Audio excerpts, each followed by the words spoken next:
C'est avec les danses traditionnelles rwandaises qu'on nous souhaite les bienvenus au village des gardiens de gorilles, car c'est ainsi qu'ici on accueille les visiteurs. Situé au pied du parc national des volcans au nord du Rwanda, le village reçoit des centaines de visiteurs chaque jour. Ils viennent pour écouter l'histoire incroyable de ces champions de la conservation de la nature, autrefois braconniers.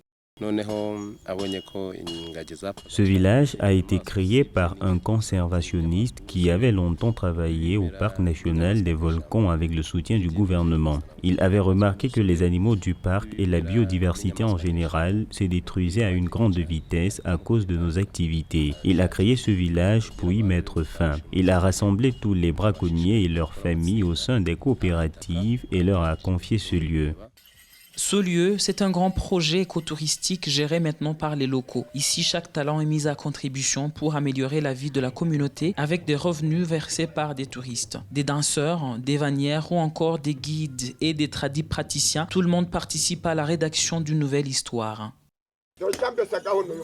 C'est avec ces outils que je chassais les animaux pour les manger ou vendre de la viande afin de prendre soin de ma famille. Maintenant, je suis un homme différent.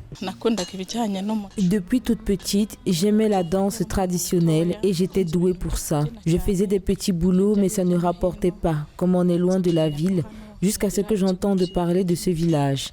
Ici, j'ai pu valoriser mon talent, apprendre de nouvelles choses sur la danse, tout en contribuant à la protection de la biodiversité.